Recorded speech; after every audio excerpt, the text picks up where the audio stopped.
وضو کا طریقہ، کعبۃ اللہ شریف کی طرف منہ کر کے اونچی جگہ بیٹھنا مستحب ہے۔ وضو کے لیے نیت کرنا سنت ہے۔ نیت دل کے ارادے کو کہتے ہیں۔ دل میں نیت ہوتے ہوئے زبان سے بھی کہہ لینا افضل ہے۔ لہذا زبان سے اس طرح نیت کیجیے کہ میں حکم الہی عز و جل بجا لانے اور پاکی حاصل کرنے کے لیے وضو کرتا ہوں یا وضو کر رہا ہوں۔ اس کے بعد بسم اللہ کہہ لیجیے، یہ بھی سنت ہے، بلکہ بسم اللہ والحمدللہ کہہ لیجیے کہ جب تک باوضو رہیں گے فرشتے نیکیاں لکھتے رہیں گے۔ آپ دونوں ہاتھوں کو تین مرتبہ پونچھے تک دھوئے۔ دونوں ہاتھوں کی انگلیوں کا خلال بھی کیجیے، کم سے کم 3 بار دائیں بائیں اوپر نیچے کے دانتوں میں مسواک کیجیے اور ہر بار مسواک کو دھو لیجیے۔ حجت الاسلام امام محمد غزالی رحمۃ اللہ علیہ تعالی فرماتے ہیں، مسواک کرتے وقت نماز میں قرآن مجید کی قرات اور ذکر اللہ عز و جل کے لیے منہ پاک کرنے کی نیت کرنی چاہیے۔ اب سیدھے ہاتھ کے 3 چلو پانی سے اسی طرح 3 کلیاں کیجیے کہ ہر بار منہ کے ہر پرزے پر پانی بہہ جائے۔ اگر روزہ نہ ہو تو غرغرارہ بھی کر لیجیے۔ پھر سیدھے ہاتھ کے 3 چلو سے 3 بار ناک میں نرم گوشت تک پانی چڑھائے، اور اگر روزہ نہ ہو تو ناک کی جڑ تک پانی پہنچانا لازم ہے۔ الٹے ہاتھ سے ناک صاف کر لیجئے اور چھوٹی انگلی ناک کے سوراخوں میں ڈالے۔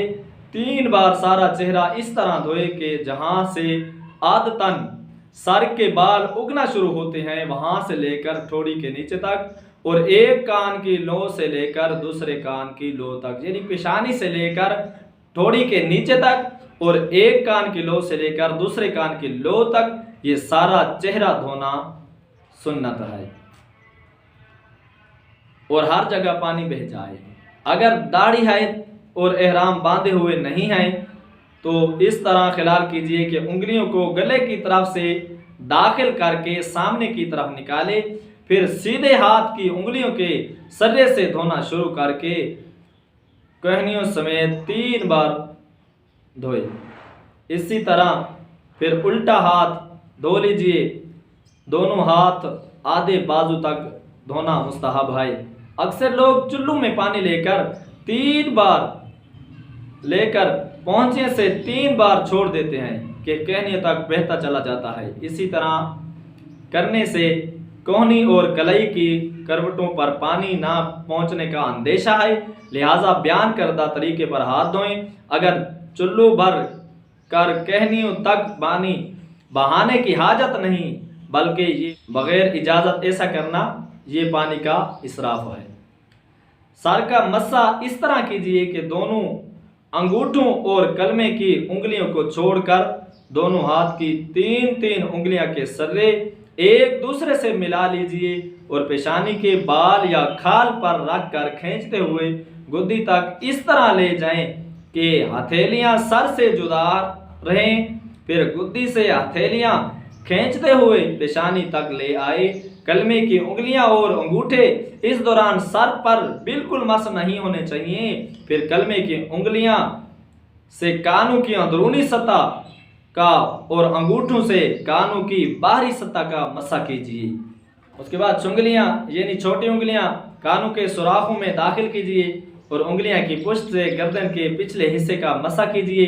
بعض لوگ گلے کا اور دھلے ہوئے ہاتھوں کی کہنیوں اور کلائیوں کا مسح کرتے ہیں، یہ سنت نہیں ہے۔